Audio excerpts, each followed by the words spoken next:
எடுத்துக்கொள்ளலாமா? நம்ம எல்லாரும் இப்போ தான் வாசித்தோம். எபிரேயர் 12ஆம் அதிகாரம் 24ஆம் வசனத்தை மாத்திரம் யாராகிலும் ஒருவர். புது உடன்படிக்கையின் மத்தியஸ்தர் ஆகிய இயேசுவின் இடத்திற்கும் ஆபேலினுடைய இரத்தம் பேசினதை பார்க்கிலும் நன்மையானவைகளை பேசுகிற இரத்தமாகிய தெளிக்கப்படும் இரத்தத்தினிடத்திற்கும் வந்து சேர்ந்தீர்கள். ஹல்லேலூயா. இந்த இடத்துல புதிய ஏற்பாட்டு பரிசுத்தவான்களாகிய நம்ம எங்கே வந்திருக்கிறோம் அப்படின்றத என்ன பண்ணியிருக்காங்க, சொல்லியிருக்கிறாங்க.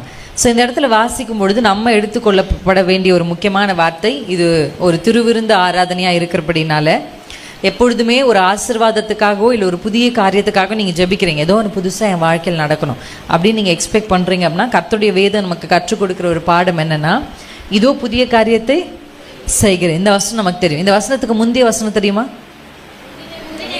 Very good. முந்தினவைகளை நினைக்க வேண்டாம், அதுக்கப்புறம் தான் இதோ. இதோனா என்ன அர்த்தம்? இப்பவே உடனே இதோ இங்க பக்கத்தில் இருக்கிறதா நம்ம என்ன சொல்லுவோம்? ஒன்று பக்கத்தில் இருந்தால் தான் என்ன சொல்லுவோம்? இதோன்னு சொல்லுவோம். தூரத்தில் இருந்தால் என்னன்னு சொல்லுவோம்? அதோன்னு சொல்லுவோம். அப்போ இதோ புதிய காரியத்தை கர்த்தர் செய்யணும் அப்படின்னா நம்ம கிட்ட இருந்து ஆண்டவர் ஒரு காரியத்தை எதிர்பார்க்கிறார். என்ன? முந்தினவைகளை நினைக்க வேண்டாம், பூர்வமானவைகளை சிந்திக்க வேண்டாம், இதோ நான் புதிய காரியத்தை செய்கிறேன். அல்லேலூயா. யோசுவா ஜனங்களை பார்த்து சொல்றார், இன்றைக்கு நீங்கள் உங்களை நாளைக்கு. அப்ப வேதம் நமக்கு காட்டுகிற ஒரு வழி என்ன அப்படின்னா, ஆசீர்வாதங்களும் நன்மைகளும் புதிய காரியங்களும் மேன்மைகளும் நமக்கு வாக்குதத்தம் பண்ணப்பட்டிருக்கிறது. ஆனா ஒரு வாக்குதத்தத்தை பெற்றுக்கொள்வதற்கு வேதம் நமக்கு ஒரு வழியை காண்பிக்கிறது. அந்த வழிமுறைகளை கடைபிடிக்காத பட்சத்துல நிறைய நேரத்துல பாத்தீங்களா, கிறிஸ்தவர்களை விட கிறிஸ்தவர்கள் அல்லாதவர்கள், தேவனை அறிந்தவர்களை விட தேவனை அறியாதவர்களுக்கு ஆசீர்வாதங்கள் இருக்குது. எத்தனை பேர் பார்த்துருக்கிறீங்க? ப்ராக்டிக்கல் லைஃப்பில் உங்கள் பக்கத்து வீட்டில், உங்கள் எதிர்த்து வீட்டில் பார்க்கும்போது கண்டிப்பாக அவங்க நம்மளோட என்ன பண்ணுறாங்க, அதில் ஒரு சில பேர் அநியாயமாக காரியங்களை செய்கிறாங்க. ஆனால் ஒரு சில பேரை பாருங்கள், வேத புத்தகம் சொல்லுகிறது, உண்மையுள்ளவன் பரிபூர்ண ஆசீர்வாதங்களை பெறுவான். இது கர்த்தருடைய வேதம். உண்மையாக இருக்கணும்னு கர்த்தர் நமக்கு என்ன பண்ணுறாரு, கற்றுக் கொடுக்குறார். இப்போ இயேசுவே ஒரு மனுஷனுக்கு தெரியாது, ஒரு மனுஷன் பேர் ஏன்னு வச்சுக்கலாம். அந்த ஏன்ற மனுஷனுக்கு இயேசுவை தெரியாது, வேதத்தை தெரியாது. ஆனால் அந்த மனுஷன் உண்மை உள்ளவனாக இருக்கிறான். அப்படி அந்த உண்மையுள்ளவன் பரிபூர்ண ஆசீர்வாதங்களை பெறுவான் என்ற கற்பனைக்கு இயேசுவையும் அறியாமல் வேதத்தையும் அறியாமல் ஒருவன் கீழ்ப்படியும் பொழுது அந்த ஆசீர்வாதம் அவனுக்கு வருது. அல்லேலூயா.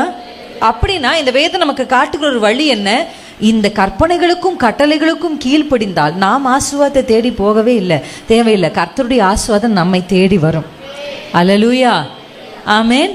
நீங்க நமக்கு முன்பாக போய்கொண்டிருக்கிற நல்ல மேய்ப்பனை பின்தொடர்ந்து போனீங்கன்னா, அதனை கர்த்தருடைய வேதம் சொல்கிறது. சங்கீதம் 23 கர்த்தர் என் மேய்ப்பராக இருக்கிறார். இந்த மேய்ப்பனை நீங்க பின்தொடர்ந்து போனீங்கன்னா அந்த அதிகாரத்துடைய கடைசி வசனம் என்ன சொல்லுது? ஜீவனுள்ள நாளெல்லாம் நன்மையும் கிருபையும் என்னை தொடரும். யாரை தொடரும்?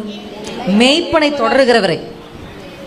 மெய்ப்பனை ஃபாலோ பண்ணுறவங்கள நன்மையும் கிருபையும் ஆட்டோமேட்டிக்காக தொடரும். இது என்னுடைய வாழ்க்கையின் அனுபவமாக, எங்கள் குடும்பத்தின் அனுபவமாக நாங்கள் சொல்கிறோம். நன்மைகளுக்காக, மேன்மைகளுக்காக, உயர்வுகளுக்காக, பணங்களுக்காக, இதுக்காகலாம் நாங்கள் என்ன பண்ணதே இல்லை, ஜெபிச்சதே இல்லை.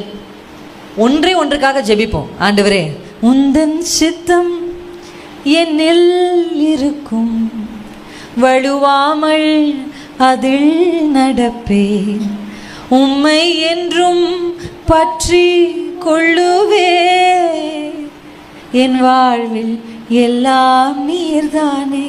அவர் சித்தத்தை செய்கிறவர்களுக்கு கர்த்தர் என்ன செய்வார்? உங்கள் மனதில் இன்றைக்கு காலையில் தேவன் பதிக்க விரும்புகிற ஒரு வார்த்தை என்ன தெரியுமா? நீங்கள் கர்த்தருடைய கற்பனைகளுக்கும் கர்த்தருடைய கட்டளைகளுக்கும் கீழ்ப்படிந்தால் நன்மையும் கிருபையும் தானாய் உங்களுக்கு பின்பாக வரும். நீங்கள் அதை தேடி அலைந்து ஓடி அவசியமே இல்லை. அல்லேலூயா. ஆமென். ராம் முழுவதும் பெரிய பிரயாசத்தை பேதுரு பட்டாலும் கர்த்தருடைய வார்த்தையின்படி சுலபமாய். அல்லேலூயா. நம்ம காலேபும் யோசுவாவும் ஒரு வார்த்தையை சொல்றாங்க, எளிதாய் சுதந்தரிக்கலாம். எளிதாய் சுதந்தரிக்கலாம். எப்படி எளிதாய்? தேவனுடைய கற்பனைகளுக்கு கீழ்ப்படுகிறவர்களுக்கு எல்லாமே எளிதாய் கிடைக்கும். அல்லேலூயா. கர்த்தருடைய கற்பனைகளை கீழ்ப்படிந்து அவருடைய வார்த்தையின்படி நடக்கிறவர்களுக்கு நன்மையும் கிருபையும் பின்தொடரும். இன்னைக்கு ஒரு முடிவு எடுங்க, நல்ல மேய்ப்பனாகிய உம்மை பின்பற்றி நான் நடப்பேன்ப்பா. நீங்க எந்த வழி காண்பிக்கிறீங்க அந்த வழியில் நடப்பேன். அந்த வழி மேடா இருந்தாலும் ஏறுகிறதற்கு சிரமமா இருந்தாலும் நான் உங்களுக்கு பின்தொடர்வேன். அந்த வழி ஒரு பாறை போல ஒரு இறங்குறதா இருந்தாலும் அது எனக்கு ஒரு பயத்தையும் நடுக்கத்தையும் உண்டு பண்ணாலும் நான் உங்களுக்கு பின்தொடர்வேன். அல்லேலூயா. அவர் மலைகளின் தேவன், அவர் பள்ளத்தாக்கின் தேவனும் கூட. அவர் மலைகளில் ஏறும்போது கடினமா இருக்கும், ஆனா ஏறுங்க, கர்த்தர் உங்களுக்கு அங்க நன்மையை வச்சிருப்பார். பள்ளத்தாக்குகளை இறங்கும் போது பயமா இருக்கும், ஆனா இறங்கு, கர்த்தருக்கு பின்பாக நீங்கள் நடந்தால் அந்த பள்ளத்தாக்கையே நீரூற்றாய் மாற்றுகிற கர்த்தருடைய வல்லமை. ஹல்லேலூயா. ஆமென், ஆமென். உயரங்களில் பார்க்க முடியாதவைகளை அனுபவிக்க முடியாதவைகள், உயரங்களும் மலைகளும் கற்றுத்தர முடியாத பாடங்களை பள்ளத்தாக்குகள் கற்றுத்தரும். ஏன் கர்த்தர் நம்மளை பள்ளத்தாக்கில் நடத்துறாரு? தேவனை அறியாதவர்கள் மலை மேலே இருக்கிறார்களே, நாங்க ஏன் பள்ளத்தாக்கில் நடக்கணும்? ஏன் எங்களுடைய வாழ்க்கையில் மட்டும் ஏற்றத்தாழ்வுகள் இருக்கு? ஏன்னா மலைகளில் சிலர் கற்றுக்கொள்ள முடியாதவைகளை பள்ளத்தாக்குகள் கற்றுத்தரும். அல்லேலூயா. பள்ளத்தாக்கு உங்களை உருவாக்கும், பள்ளத்தாக்கு உங்களை புடமிடும். அல்லேலூயா. அதனால எப்பவுமே கர்த்தருடைய ஒரு பள்ளத்தாக்கின் அனுபவத்தில் நீங்க போயிட்டு இருந்தா கர்த்தருக்கு எப்பவுமே கை உயர்த்தி நன்றி சொல்லுங்க. அப்பா, இந்த பள்ளத்தாக்கில் ஏதோ ஒன்றை எனக்கு கற்றுக் கொடுக்க நீர் கொண்டு வந்திருக்கிறேன்.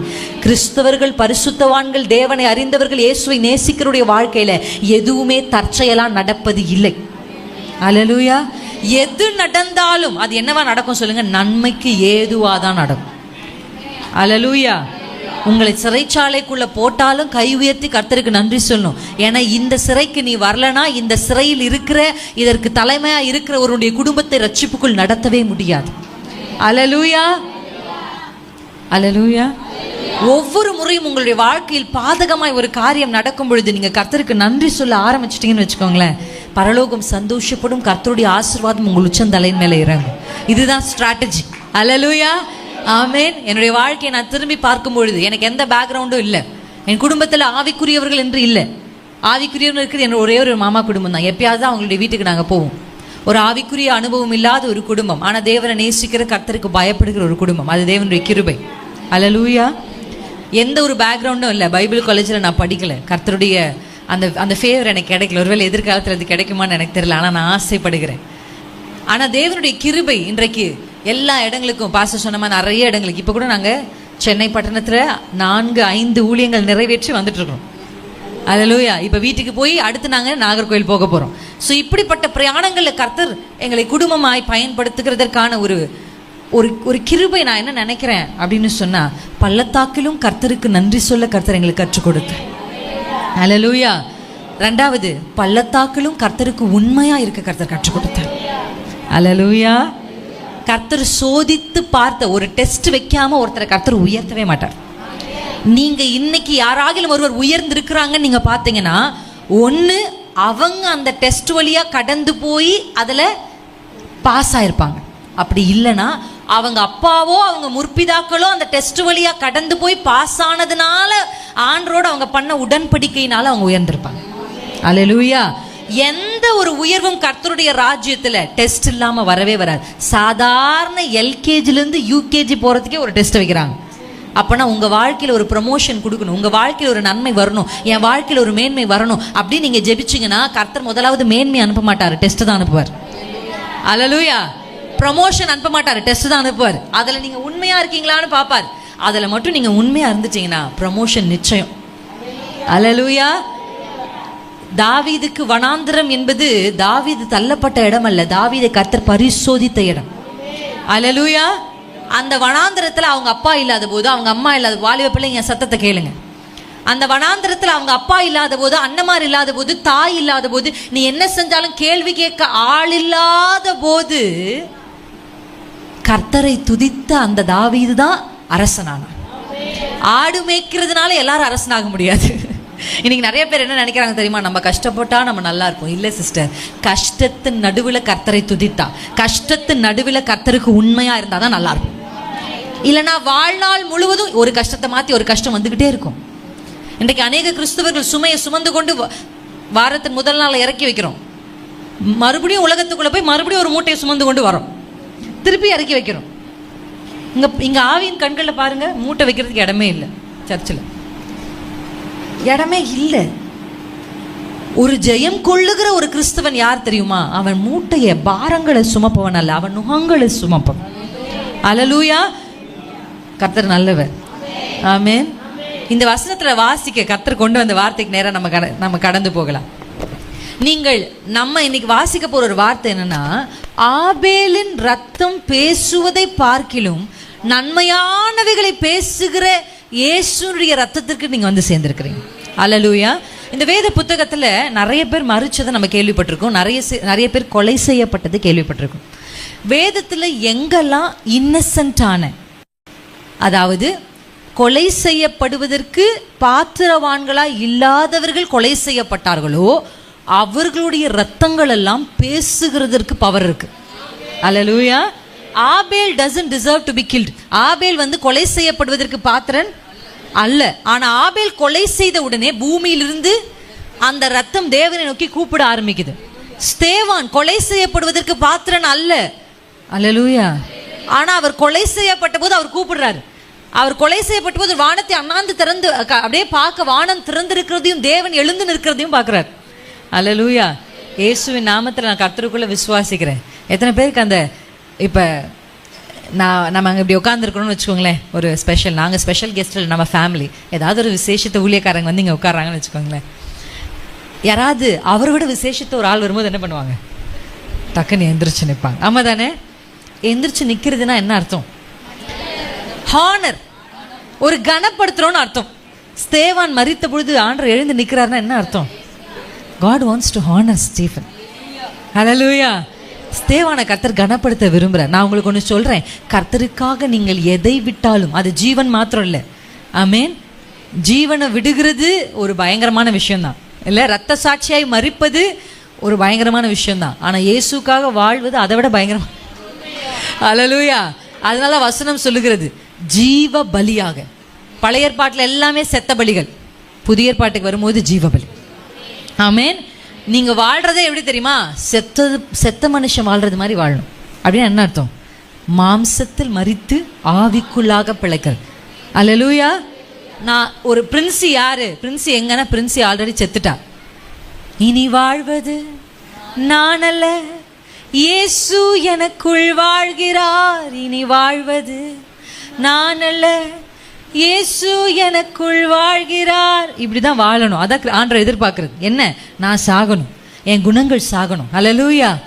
இன்னைக்கு ஆபேலின் ரத்தம் என்ன பேசுச்சு அப்படின்னா, இப்படி அநியாயமா என்னை கொலை செய்த சகோதரனுக்கு என்ன செய்யப்படும், எனக்கு என்ன நீதி கிடைக்கும் அப்படின்னு வெஞ்சன்ஸை பழி வாங்குகிற காரியங்களை குறித்து அப்படிதானே வசனம் சொல்லுது. ஏன்னா வசனத்தை இங்கே வாசிச்சிங்கன்னா ஆபேலும் ரத்தம் பேசின உடனே கர்த்தர் வந்து என்ன பண்றார்? காயினை சபிக்கிறார்.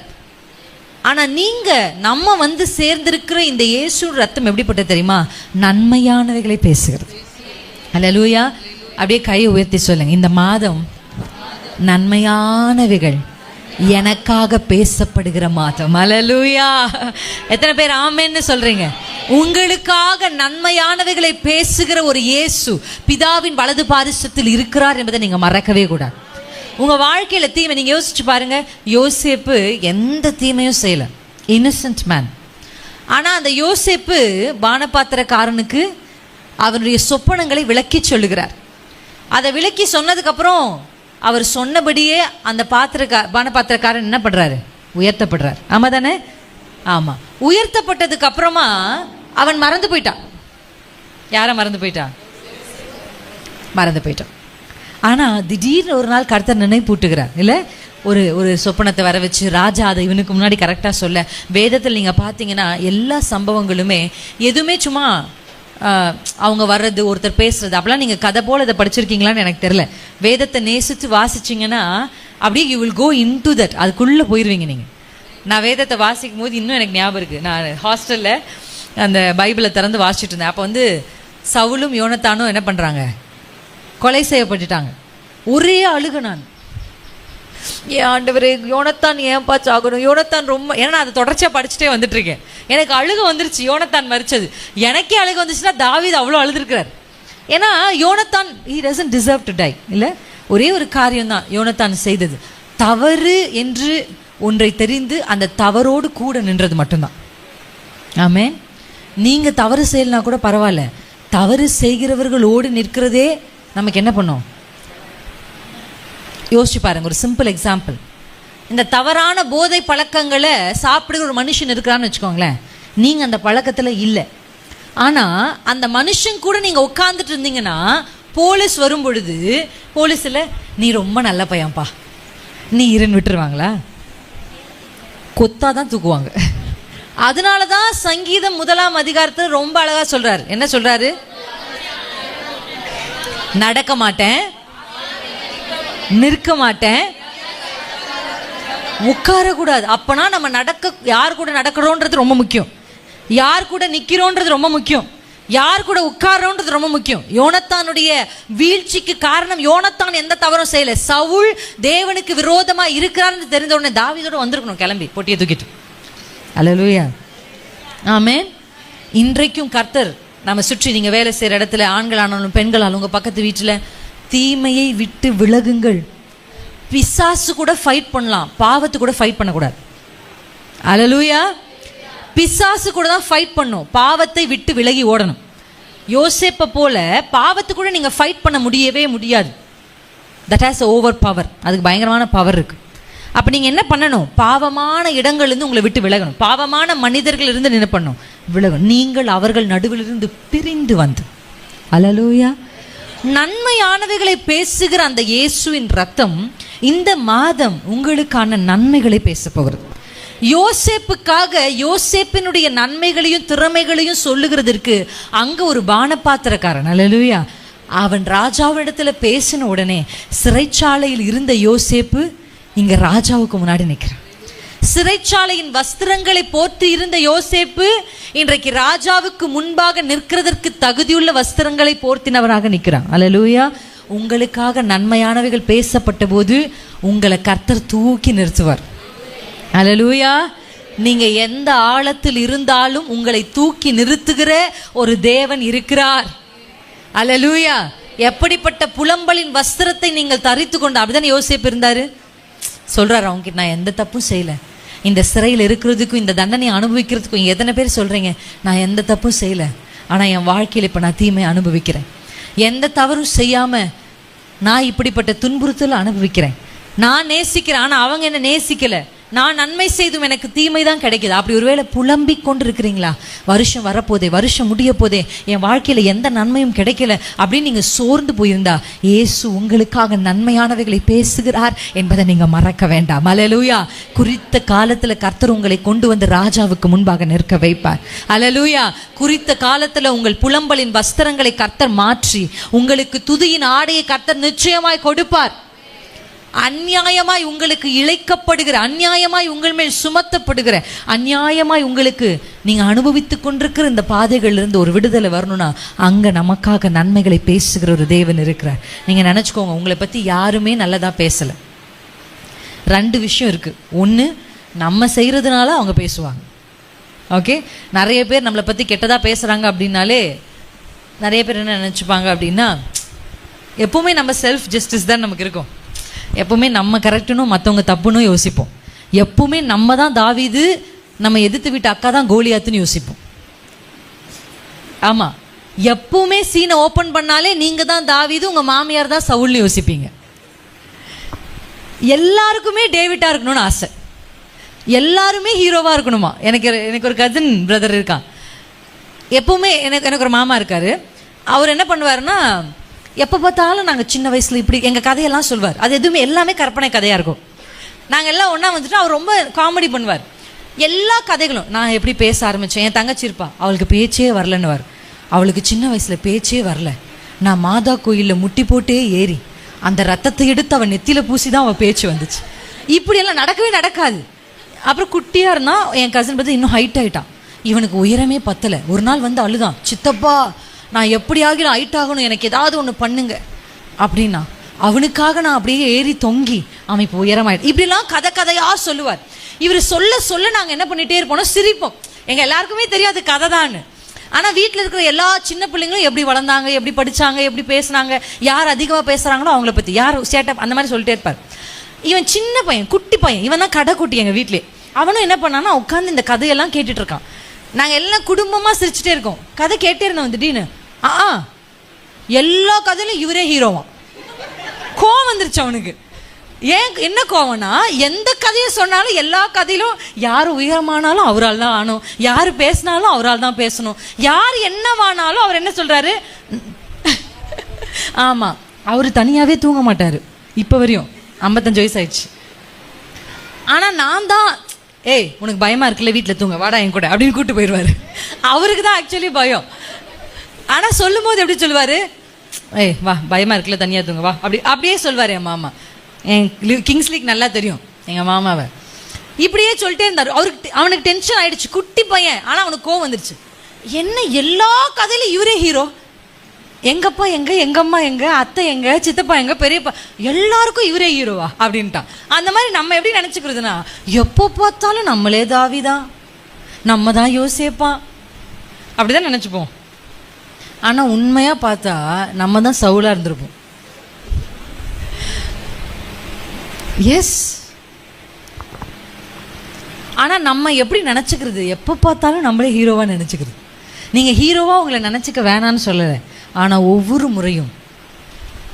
முறையும் கர்த்தர் உங்களுக்காக நன்மையானவைகளை பேசணும்னா நீதியுள்ள கிரியைகள் உங்களிடத்து வெளிப்பட வேண்டும் என்று கர்த்தர் விரும்புகிறார். ஹல்லேலூயா.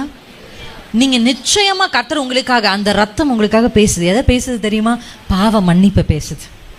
ஹல்லேலூயா. உங்களை நீதிமான் ஆக்க கர்த்தர் பேசுகிறார். இயேசுவின் ரத்தம் பேசுது. ஒரு முறையும் தவறு செய்யும் போது ஒரு சிலருக்காக நான் ஜெபித்தேன். எனக்கு சமீபத்தில் ஒரு ராத்திரி நான் ஜெபிச்சுட்டு இருந்தேன். ஒரு குறிப்பிட்ட நபருக்காக நான் ஜெபிக்கும் போது அப்படியே ஆவியில் அங்கே வசனம் எங்கே இருக்கு, அந்த வசனம் நவம்பர் மாத வாக்குத்தத்தம், எந்த சமயத்திலும் சகல விதமான வேண்டுதலோடும் விண்ணப்பத்தோடும் எப்படி ஜெபிக்கணும்? ஆவியில் ஜெபிக்கணும். இன்னைக்கு நிறைய கிறிஸ்தவர்கள் ஜெபிக்கிறாங்க. எப்படி ஜெபிக்கிறாங்க தெரியுமா? நியூஸை கேட்டுட்டு நியூஸையே இயேசுக்கு வாசிச்சு காமிப்பாங்க. சென்சஸை கேட்டுட்டு சென்சஸையே இயேசுக்கு என் அப்பா கணக்கில் புலி, உங்களுக்கு தெரியாதுன்னு நினைக்கிறேன்.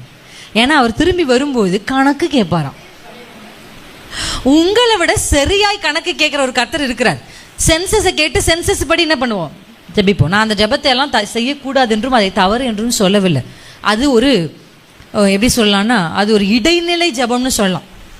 ஒரு குழந்தைய போல ஜெபிக்கிறது ஓகே, ஜெபிப்போம். ஏசப்பா, அப்போ நீங்கள் என்ன கேட்டாலும் ஏசப்பா தந்துருப்பாரே. ஏசப்பா எனக்கு பிரியாணி சாப்பிட்றன்னு ஆசையாக இருக்குன்னு ஞாபகம் இருக்கா? நீங்கள் கேட்ட உடனே பிரியாணி வந்திருக்கும். எப்போ? துவக்கத்தில். ஏசப்பா எனக்கு இது வேணும். எனக்கு ஒரு ஞாபகம் இருக்கு, ஒரு அக்கா, ஆண்டவரே நீங்கள் தான் தெய்வம்னா 12B பஸ் வந்து எனக்கு முன்னாடி நிற்கணும் அப்படின்னு அவங்க ஜெபிச்சிருக்கிறாங்க. சர்ச்சுக்கு போயிட்டு முதல் முறை வெளியே வரும்போது. ஆனால் நீங்கள் நம்ப மாட்டீங்க, 12B பஸ்ஸு கரெக்டாக வந்து அவங்க முன்னாடி நின்றுச்சு. அது பஸ் ஸ்டாப் கூட கிடையாது. இயேசு ஏற்றுக்கிட்டாங்க. இன்னொரு இயேசுக்காக வாழ்கிறாங்க. துவக்கத்தில் நீங்கள் ஜெபிக்கிற 12B பஸ் வேணும், பிரியாணி வேணும், சிக்கன் வேணும், மட்டன் வேணும், காடை வேணும், கௌதாரி வேணும், எல்லாத்துக்கும் ஆண்டுவார். அடுத்து ஒரு இடைநிலைக்கு வருவீங்க பாருங்க, குழந்தை. ஏன்னா குழந்தை என்ன கேட்டாலும் தருவோம். இப்போ எனக்கு வந்து ஒரு குழந்தை இருக்கான். இப்போ 2 வயசு ஆயிடுச்சு. முன்னாடி அவன் எதை கேட்டாலும் கொடுப்போம். இப்போ ஒரு 2 வயசு ஆனோட அவன் எல்லாம் கேட்கறதெல்லாம் கொடுக்கறது இல்லை. அவன் எப்போ பார்த்தாலும் சுகர் கேட்டால் கொடுக்க முடியுமா? என்ன ஆகும்? பிள்ளைக்கு உடம்பு சரி. நம்ம என்ன பண்ணுறோம் அந்த இடத்துல? இடைநிலைக்கு வரும்போது இப்போ நீங்கள் கேட்குற எல்லாத்தையும் ஆண்டவர் தரமாட்டார். சிலர் தருவார், சிலர் தரமாட்டார். அல்லேலூயா. ஃபாதர் அழகா பாடுறார், நடந்ததெல்லாம் நன்மைக்கே நன்மைக்கே நன்றி சொல்லி மகிழ்வே இன்றைக்கே.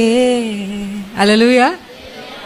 அப்போ எல்லாவற்றையும் கர்த்தர் நன்மைக்கு தான் செய்வார். நமக்கு அதை ஒன்று தரலையா, அது நன்மைக்கு தான். அல்லேலூயா.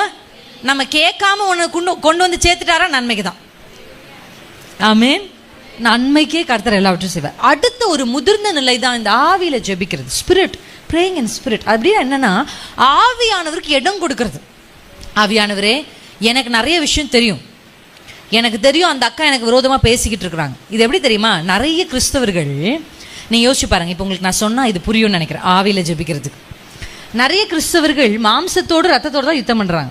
இப்போ நீங்கள் யோசிச்சு பாருங்க, நீங்கள் ஒரு வண்டியில் போயிட்டே இருக்கிறீங்க, எதிர்க்க ஒரு வண்டி வருது. அந்த வண்டி வந்து உங்களை முட்டிடுச்சு, இடிச்சிருச்சு. உங்கள் வண்டி என்ன ஆயிடுச்சு? கொலாப்ஸ் ஆயிடுச்சு. இப்போ நீங்கள் இறங்கி வந்து, வண்டி ஓட்டுற எல்லாருக்குமே தெரியும், இறங்கி வந்து என்ன பண்ணுவீங்க? காரை பார்த்து, என்ன அந்த காரை பார்த்து, அந்த காரை பார்த்து, ஏன் வந்து என்ன முட்டுன? உனக்கு ஒழுங்கா வண்டி ஓட்ட தெரியாதா? உனக்கு என்ஜின் வைக்கலையா, உனக்கு அறிவு இருக்கா, உனக்கு புத்தி இருக்கான்னு யாரை பார்த்து கேட்பீங்க? காரை பார்த்து கேட்க மாட்டீங்க, காரை ஓட்டுனவரை பார்த்து தான் கேட்பீங்க. ஆமாம் தானே? இன்னைக்கு நிறைய பேர் ஆக்சிடென்ட் ஆன உடனே ஏன் மாமியார் கிட்ட சண்டை போடுறீங்க? மாமியார் இல்லை, ஓட்டுனது யார்?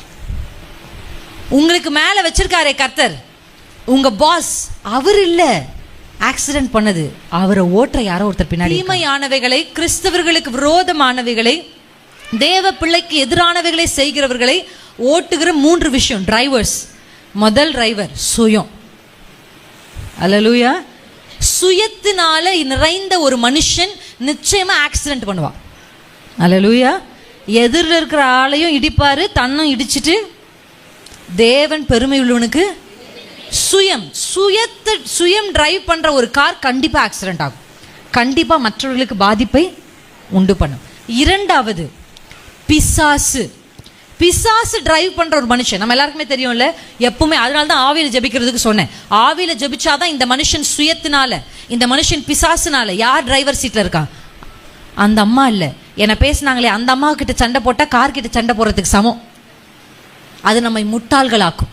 அந்த ஐயாவை இல்லை, அந்த ஐயாவை பத்தி பிறகாக பேசுறது இல்லை, அந்த ஐயாவை பத்தி பேசினா நம்ம என்ன முட்டாள்களுக்கு சமமாகும். யார் ஓட்டுறான்னு கவனிக்கணும், உள்ள டிரைவர் யார் இருக்கான்னு போய் பார்க்கணும்.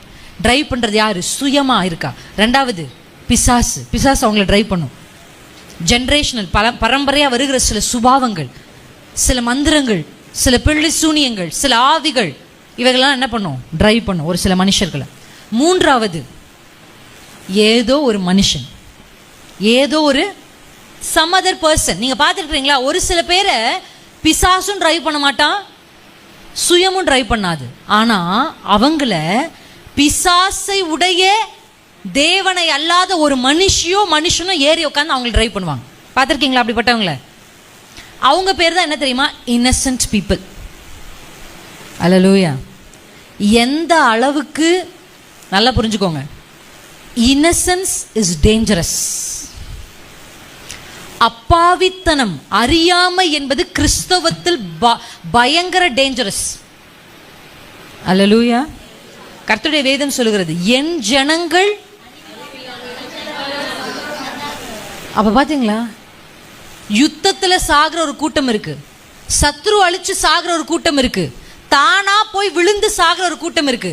ஆனா இந்த வசனத்தை சொல்லுகிறது, ஏதோ புறஜாதிகளை குறித்து இந்த வேதம் சொல்லல, என் ஜனங்கள் அறிவில். நான் சொல்றேன், இன்னசென்ஸா இருக்கிறீங்கன்னா கர்த்தரிடத்துல கேட்டு, புறாவை போல இன்னசென்ட்டா இருந்தாலும் சர்ப்பத்தை போல வினா உள்ளவர்களா இருக்கணும். இந்த காம்பினேஷன் கிறிஸ்தவர்களுக்குள்ள இல்லைன்னா, நீங்க இன்னசென்ட்டா இருந்தீங்கன்னா உங்க மேல யாரோ ஒருத்தர் உட்காந்து உங்களை டிரைவ் பண்ண ஆரம்பிப்பாங்க. ஒண்ணு, அது மற்றவர்களை இடித்து மற்றவர்களுக்கு ஆக்சிடென்ட்டை உண்டு பண்ணும். ரெண்டாவது, உங்கள் வாழ்க்கையை அது அழித்து போட்டுரும். மூணு விஷயம் ஒரு மனுஷனை இன்ஃப்ளூயன்ஸ் பண்ணும், டிரைவ் பண்ணும், ஓட்டும். முதலாவது சுயம், ரெண்டாவது பிசாஸ், மூன்றாவது சில மனிதர்கள். நான் பார்த்துருக்கிறேன், என்கிட்ட சொல்லியிருக்கிறாங்க ஒரு சில பேர், அவங்களோடு சேர்ந்ததுக்கு அப்புறம் தான் இவர் இப்படி ஆயிட்டார். சொல்லியிருக்கீங்களா? இவங்களோடு இணைந்ததுக்கு அப்புறமா தான் அந்த மனுஷங்க என்ன பண்ணுவாங்கன்னா, கொஞ்சம் கொஞ்சமா அவங்க மூளைக்குள்ள உட்காந்து எந்த திசைக்கு போகணுன்றதை அவங்க சொல்ல ஆரம்பிப்பாங்க. அவங்க சொல்றதையெல்லாம் இவங்க கேட்பாங்க. பார்த்துருக்கீங்களா அப்படிப்பட்ட நபர்களை? அவங்க என்ன சொல்றாங்களோ அது இவங்க கேட்பாங்க, தலையை ஆட்டுவாங்க, அதுக்கு எதிர்பேச்சு பேச மாட்டாங்க. இந்த 3 டிரைவர் சீட்ல இந்த 3 பேர் இருந்தாங்கன்னா அந்த வண்டி நிச்சயமா ஆக்சிடென்ட் ஆகும். அந்த வண்டி மற்றவர்களுக்கும் பாதிப்பை ஏற்படுத்தும். கைகளை அசைச்சு சொல்லுங்க, இப்படி வண்டி ஓட்டுற நபர்கள் எங்க முன்னாடி வரக்கூடாது இயேசுவின் நாமத்தில். சொல்லுங்க, நல்ல கையசு சொல்லுங்க. This is a spiritual prayer. We are praying in spirit. நிறைய பேருக்கு இது தெரியாது. மாம்சத்துல தான் நீங்க பார்த்து யுத்தம் பண்ணிருக்கிறீங்க. இயேசுவின் நாமத்துல ஆவியின் கண்களை இந்த திருச்சபைக்கு திறந்து விட தேவ ஆவியானவர் அனுப்பி இருக்கிறார். அல்லேலூயா. போய் காரோட சண்டை போடுறதை நிறுத்துங்க, மாம்சத்தோடு மனுஷர்களோடு சண்டை போடுறதை நிறுத்துங்க, அவங்கள பத்தி பேசுறதை நிறுத்துங்க. கை அசைச்சு சொல்லுங்க, இயேசுவின் நாமத்துல. கை அசைங்க, நல்ல கை அசைச்சு. இயேசுவின் நாமத்தினால சுயத்தால் இயக்கப்படுகிற மனிதர்கள் என் வாழ்க்கைக்கு எதிரே வராமல் இருப்பார்களாக. இயேசுவின் நாமத்தில் பிசாசால் இயக்கப்படுகிற மனிதர்கள் எனக்கு எதிரேயும் என் குடும்பத்திற்கு எதிரேயும் என் ஊழியத்திற்கு எதிரேயும் வராமல் இருப்பார்களாக. மற்ற மனிதர்களால் இயக்கப்படுகிற நபர்கள் இயேசுவின் நாமத்தில் என் குடும்பத்திற்கு எதிரே வராமல் இருப்பார்களா. அல்லேலூயா. இவங்க 3 பேருக்காக 3 விதத்தில் ஜெபிக்கலாம். முதலாவது, சுயத்துல இயக்கப்படுகிற மனிதர்களுக்கு தேவ சந்திப்பு வேணும்னு ஜெபிக்கணும். அல்லேலூயா. கர்த்தர் வந்து அவங்கள சந்திக்கணும். எப்படி சந்திக்கணும்? கர்த்தர் வந்து நின்று சந்திக்கணும். அப்படி சந்திச்சா அவங்க சுயம் சாகும், அவர்கள் இருதயங்கள் நொறுக்கப்படும், அவர்கள் தாழ்வார்கள். அல்லேலூயா. தாழ்த்தி தன்னை ஒப்பு கொடுப்பாங்க. ரெண்டாவது, பிசாசினால் இயக்கப்படுகிற மனிதர்களுக்கு எப்படி ஜெபிக்கணும்? போராடி ஃபைட் பண்ணி ஜெபிக்கணும். அல்லேலூயா. இதை நம்ம மாற்றி அதுதான் நான் சொல்கிறேன். முதல்ல ஒரு விஷயத்தை என்னென்னு அனலைஸ் பண்ணணும். ரெண்டாவது, அந்த விஷயத்துக்கு நீங்கள் டாக்டர்கிட்ட போனீங்கன்னா யோசிச்சு பாருங்கள். ஒரு டாக்டர் 4 டப்பா வச்சுட்டு நீங்கள் என்ன வழின்னு சொன்னாலும் அந்த 4 டப்பாவில் இருக்க 4 மாத்திரை எடுத்து கொடுத்தா உங்களுக்கு வியாதி போகுமா? அப்படியெல்லாம் சில மாத்திரை பூதங்கள் இருக்க தான் செய்கிறாங்க. இப்போ எவ்வளோ டெக்னாலஜி வந்துருச்சு. இப்போ என்ன பண்ணுறாங்க, ஒரு வியாதி வந்த உடனே அதுக்கு எவ்வளோ டெஸ்ட்டு. ஃபஸ்ட்டு டெஸ்ட்டு தான், நீங்கள் டாக்டரே பார்க்க முடியாது. ஆமாம் தானே? நான் படித்தது ஃபிசிஷியன் அசிஸ்டண்ட்.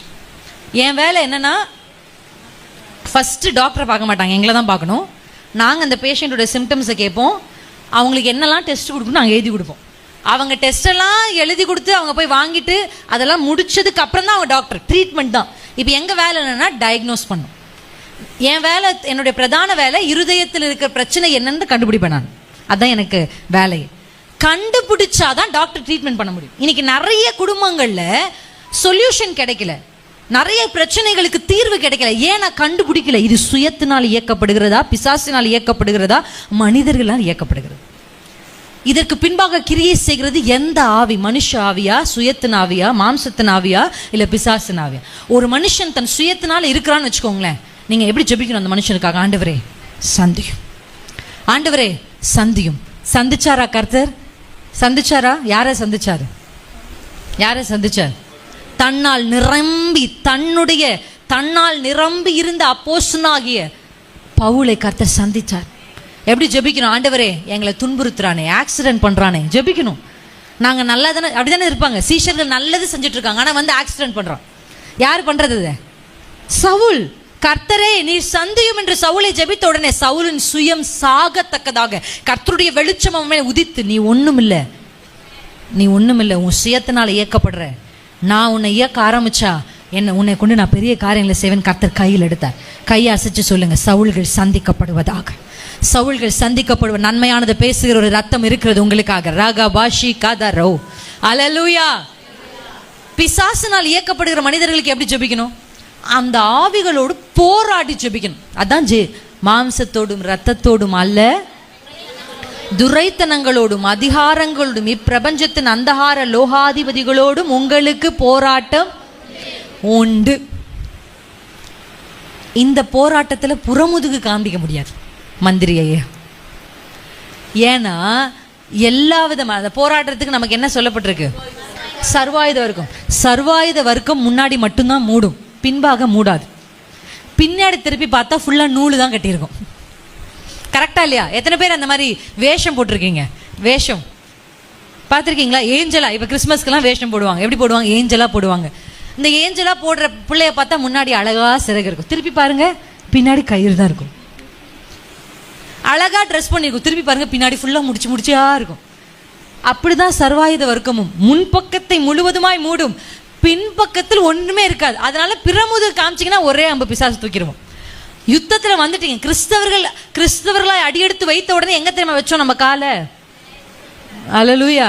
சீனாய் மலையினிடத்திற்கும் தெளித்த ரத்தத்தை பேசுகிற இயேசுனிடத்துக்கும் மாத்திரமல்ல, யுத்த களத்துக்கும் தான் கால் எடுத்து வச்சிருக்கோம். அல்லேலூயா. திரும்பி பார்க்க கூடாது, போராடணும். எப்படி சொல்லுங்க? போராடணும். கையை அசைச்சு சொல்லுங்க, உங்க குடும்பத்துல யாராகிலும் பிசாசினால் இயக்கப்பட்டு, ஆவிகளால் இயக்கப்பட்டு, மந்திரங்களால் இயக்கப்பட்டு, அல்லேலூயா, சத்துருடைய தந்திரங்களால் இயக்கப்பட்டு இருக்கிறாங்கன்னா நீங்க கையை உயர்த்தி அசைச்சு அல்லேலூயா ஜெபிக்கணும். இயேசுவின் நாமத்துல பொல்லாத ஆவியை கர்த்தர் கொடுத்த ஆண்டு சொல்றாரு, வானத்திலும் பூமியிலும் சகல அதிகாரம் எனக்கு கொடுக்கப்பட்டிருக்கிறது. அதே இயேசு தான் சீஷர்களை பார்த்து சொன்னார். என்ன சொன்னார் தெரியுமா? சர்ப்பங்களை மிதிக்கவும், சர்ப்பங்களையும் தேள்களையும் மிதிக்கவும், சத்துருவின் சகல வல்லமையும் மேற்கொள்ளவும் உங்களுக்கு அதிகாரம் கொடுத்திருக்கிறேன். அத்தாரிட்டி இல்லாதவங்க தான், அதிகாரம் இல்லாதவங்க என்ன பண்ண முடியாது. இன்னைக்கு யாராவது ஒருத்தர் திடீர்னு ஒரு ஆள் உள்ள இப்படி வந்து எழுங்க அப்படின்னு என்ன சொல்ல முடியுமா? பார்த்து என்னை பார்த்து என்ன பண்ண முடியாது, சொல்லவே. ஆனால் நம்ம பாஸ்டர் உள்ள வந்து எழுமா அப்படின்னு சொன்னால் நான் எழணுமா எழக்கூடாதா? ஏன்னா அவர்கிட்ட இந்த சபையின் மேலே அதிகாரம் இருக்கு. அதிகாரம் இல்லாத ஒருத்தர் வந்து, ஆமா தானே, ஒரு கண்டக்டர் எழுனா டக்குன்னு எழுந்துருவோம். யாரோ ஒருத்தர் வந்து எழு சீட்டு எனக்கு வேணும் அப்படின்னா எழுவீங்களா? நான் எப்போ வந்தேனாக்கும், நான் யாராக்கும், இந்த பஸ் யாரு தெரியுமா அப்படின்னு சண்டை போடுவோம். ஏன்? அந்த மனுஷக்கிட்ட அத்தாரிட்டி இல்லை. ஆனால் அந்த கண்டக்டர்கிட்டையும் டிரைவர்கிட்டையும் அத்தாரிட்டி இருக்குது. அவங்க எப்போ வேணாலும் சீட்லேருந்து உங்களை எழுப்பி இறக்கி விடலாம். ஆமாவா இல்லையா? உங்ககிட்ட அதிகாரம் இருக்கும்போது ஏன் போய் கெஞ்சி நிற்கிறீங்க? உங்ககிட்ட அதிகாரம் இருக்கும்போது உங்கள் வீட்டில் அமர்ந்து சிங்காசனத்தில் அமர்ந்த மாதிரி உங்கள் வீடுகளில் அமர்ந்து கிரியை செய்கிற சத்துருவை இயேசுவின் நாமத்தில்னு எழு. இந்த சீட்டு உனக்கு இல்லை, இந்த சீட்டு என் அப்பாவுக்குன்னு சொல்றதுக்கு அத்தாரிட்டியை கர்த்தர் உங்களுக்கு கொடுத்துருக்கிறார். அல்லேலூயா. சத்துருவின் சகல வல்லமையும் மேற்கொள்ளுகிற அதிகாரம் உங்க கைகளில் கொடுக்கப்பட்டிருக்கு. பிசாசினால் இயக்கப்படுகிற மனிதனை யுத்த ஜெபத்தினாலும் போராட்டத்தினாலும் ஆவியல் ஜெபம் பண்ணி உங்களால் ஜெயிக்க முடியும். அல்லேலூயா. மற்ற மனிதர்களால் இயக்கப்படுகிறவர்களுக்கு எப்படி ஜெபிக்கிறது? ரொம்ப சிம்பிள். கனெக்ஷனை கட் பண்ணுங்க, ஆண்டவரே ஜெபம் பண்ணுங்க. அல்லேலூயா. Very simple. கனெக்ஷனை கட் பண்ணுங்க. நீங்க செஞ்சு மட்டும் பாருங்க. ஒருவடு ஓடு ஒருவர் யுத்தம் பண்ணி, அப்படிதான் வசனம் சொல்லு. ஆமேன். பெராக்காவில் கூடுவோம், கர்த்தர் நல்லவர் என்று பாடுவோம். இப்ப 3 பேர் சேர்ந்து வந்து அட்டாக் பண்றாங்க, 3 தேசம். ஆமா தானே? ஆனா வசனம் என்ன சொல்லுகிறது? இவர்கள் துதிக்க ஆரம்பிக்கும் போது ஒருவரோடு ஒருவர், அப்படிதானே இருக்கு. வேற எனிமையே வேணாம். This is a spiritual prayer. அல்லேலூயா. அந்த நபரோடு சேர்ந்ததுக்கு அப்புறம் தான் என் கணவர் குடிக்க ஆரம்பிச்சார். அந்த பிள்ளைகளோடு சேர்ந்ததுக்கு அப்புறம் தான் என் பிள்ளை என் சொல் பேச்சை கேட்காம மாறி போனான். இந்த அம்மாவோடு சேர்ந்து உட்காந்து பேசினதுக்கு அப்புறமா தான் நல்லா இருந்த என் மாமியார் இன்னைக்கு என்ன சந்தேகத்தோடு பார்க்குறாங்க. தேவையில்லாத நட்புகளினாலே குடும்பங்களுக்குள்ள, தேவையில்லாத ஐக்கியங்களினாலே குடும்பங்களுக்குள்ள, தேவையில்லாத நபர்களுக்கு இடம் கொடுத்து அவங்கள உங்க மேல உட்கார வச்சு அவங்க டிரைவ் பண்றதுக்கு உங்களையும் உங்கள் வாழ்க்கையை நீங்க இடம் கொடுத்திருப்பீங்கன்னா இன்றைக்கு இயேசுவின் நாமத்தில் அப்படிப்பட்ட உறவுகளை கர்த்தர் துண்டிப்பாராக. கர்த்தருடைய அக்கினி இறங்கி வந்து அந்த கயிறுகளின் மேல் படுவதாக. எப்படிப்பட்ட சங்கிலிகளால் அவர்கள் கட்டியிருந்தாலும் கர்த்தருடைய அக்கினி இறங்கி வரட்டும். எத்தனை பேர் நம்புறீங்க? அல்லேலூயா. டைமே முடிஞ்சிருச்சு. ஆமென். கர்த்தர் இன்றைக்கு உங்களோடு பேசி இருக்கிறார். நன்மையானவைகளை பேசுகிற ஒரு ரத்தம் உங்களுக்காக இருக்கிறது. அல்லேலூயா. இந்த நன்மையான பேசுகிற ரத்தத்தினால் நான் என்ன பலனை பெற்றுக்கொண்டேன்? முதலாவது பாவ மன்னிப்பாகிய மீட்பை பெற்றுக்கொண்டேன். அல்லேலூயா. மறுபடியும் நீங்க தவறு செய்யும் பொழுது உங்களை மறுபடியும் தூக்கி எடுக்கிற கிருபையை பெற்றுக்கொண்டேன். அல்லேலூயா. அல்லேலூயா. மூன்றாவது பிதாவுக்கு முன்பாக நிற்கிற பாக்கியத்தை பெற்றுக்கொண்டீங்க. அல்லேலூயா. ஆமென். நான்காவது ஆசாரியர் ராஜாக்கள் என்கிற பதவியை பெற்றுக்கொண்டீங்க. அல்லேலூயா. ஆசாரியர்கள் கெஞ்சி ஜெபித்து ஜெயிப்பாங்க, ராஜாக்கள் சண்டை போட்டு ஜெயிப்பாங்க. ரெண்டுமே நீங்க தான். ரெண்டுமே நீங்க தான். ஆசாரியன் கெஞ்சி ஜெபித்து, பிதாவினிடத்துல கெஞ்சி ஜெபித்து, ஆண்டவரே சந்தியும், இந்த மனுஷன் சுயத்தினால் இயக்கப்படுகிறானேன்னு கெஞ்சி ஜெபிச்சு மேற்கொள்ளுவாங்க. ஆனா ஒரு ராஜா கெஞ்சி எல்லாம் நிக்க மாட்டான், போவான், அடிச்சு தூக்குவான். பிசாசினால் இயக்கப்படுகிறவர்களை அப்படி ஜெயிக்கும். அல்லேலூயா.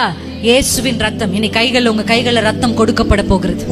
உங்க கைகளில் கர்த்தராகிய இயேசு கிறிஸ்து சிந்தின ரத்தம் உங்க கைகளில் கொடு. எழுந்து நிற்போமா?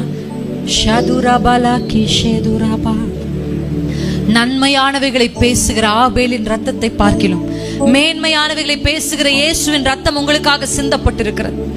ஆவியில் ஜெபிக்கிற அனுபவங்கள் உங்க வாழ்க்கையில பெருக கர்த்தர் இன்றைக்கு விரும்புகிறார். மாம்சத்துக்குள்ளாய் பாவிகளாய் இருந்த உங்களை நீதிமான்கள் ஆக்கிய ஒரு தேவ ரத்தம், தூரமாய் அந்நியராய் இருந்த உங்களை கிட்டே கொண்டு வந்த இயேசுவின் ரத்தம்.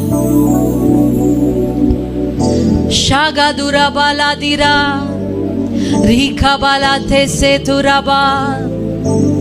கைகளை அப்படியே உயர்த்தி சொல்லுங்கப்பா, நீர் சிந்தின ரத்தத்துக்காக நன்றி, பாவ மன்னிப்பாகிய மீட்புக்காக நன்றி, என்னை மன்னிக்கிற உம்முடைய கிருபைக்காக நன்றி, என்னை பிதாவுக்கு முன்பாக ஆசாரியனாய் நிறுத்தின ரத்தத்துக்காக நன்றி, என்னை ராஜாவாய் மாற்றின உம்முடைய ரத்தத்துக்காக நன்றி.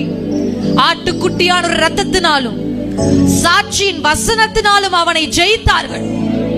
இயேசுவின் இரத்தத்தினாலே சுகம், இயேசுவின் இரத்தத்தினாலே ஜெயம், இயேசுவின் இரத்தத்தினாலே நன்மைகள், இயேசுவின் இரத்தத்தினாலே மேன்மைகள், ப்ரமோஷன்ஸ், உயர்வுகள், பதவிகள்.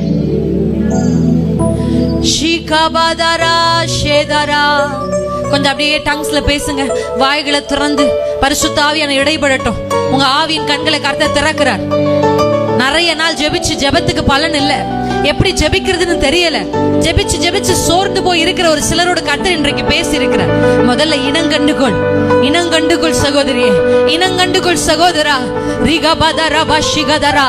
அவங்க உங்க பேரை கெடுக்கிறாங்கன்னா அவங்க இல்ல. அந்த காரோட சண்டை போடுறதை நிறுத்துங்க, மாம்சத்தோடு ரத்தத்தோடு சண்டை போடுறதை நிறுத்துங்க. ஆவியோடு, ஆவியில் யுத்தம் பண்ண ஆரம்பிங்க. அவர்களுக்கு பின்புலத்தில் கிரியை செய்கிற ஆவியை கண்டுபிடிங்க. மாம்சத்தின் ஆவியோ, சத்துருவின் ஆவியோ, மனுஷனின் ஆவியோ, எது இயக்கினாலும் இன்றைக்கு ஒரு விடுதலையின் நாள், விடுதலையின் நாள். ஆவியில ஜெபிக்க கிருபை தாங்கன்னு கேளுங்க. என் கண்களை திறந்து விடுங்கப்பா. நான் எப்படி ஜெபிக்கணும், நான் எப்படி ஜெபிக்கணும்? மாம்சத்துல பார்த்து ஜெபிக்கிறவள் அல்ல, ஆவியில பார்த்து ஜெபிக்கணும். ஷகபதுரா பாபா. விடுதலை நாயகன் வெற்றியை தருகிறார், எனக்குள்ளே இருக்கிறார், என்ன ஆனந்தம். கை தட்டி. விடுதலை நாயகன் வெற்றியை தருகிறார், இயேசுவின் ரத்தத்தினால் ஜெயம், எனக்குள்ளே இருக்கிறார், என்ன ஆனந்தம். அவர் அன்பின் அபிஷேகத்தால் என்னை நிரப்பி நடத்துகின்றார். ஆவியால் நடத்தப்படுகிற சபையாய், ஆவியால் நடத்தப்படுகிற மனுஷனாய், ஆவியால் நடத்தப்படுகிற மனுஷியாய். சாத்தானின் வலிமை வெல்ல, சாத்தானின் வலிமை வெல்ல அதிகாரம் எனக்கு தந்தார், அதிகாரம் எனக்கு தந்தார்.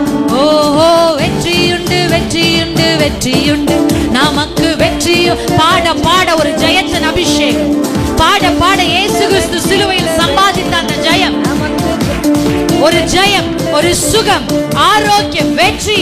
வெற்றியுண்டு, வெற்றியுண்டு, வெற்றியுண்டு, நமக்கு வெற்றியுண்டு, வெற்றியுண்டு, வெற்றியுண்டு, வெற்றியுண்டு, வெற்றியுண்டு, வெற்றியுண்டு, நமக்கு வெற்றியுண்டு, வெற்றியுண்டு, வெற்றியுண்டு. சாத்தானின் அதிகாரம் எல்லாம் என் இயேசு பறித்து கொண்டார். உங்களுக்காக சிலுவையில் சிந்தின இயேசு அதிகாரம் எல்லாம் என் இயேசு பறித்து கொண்டார்.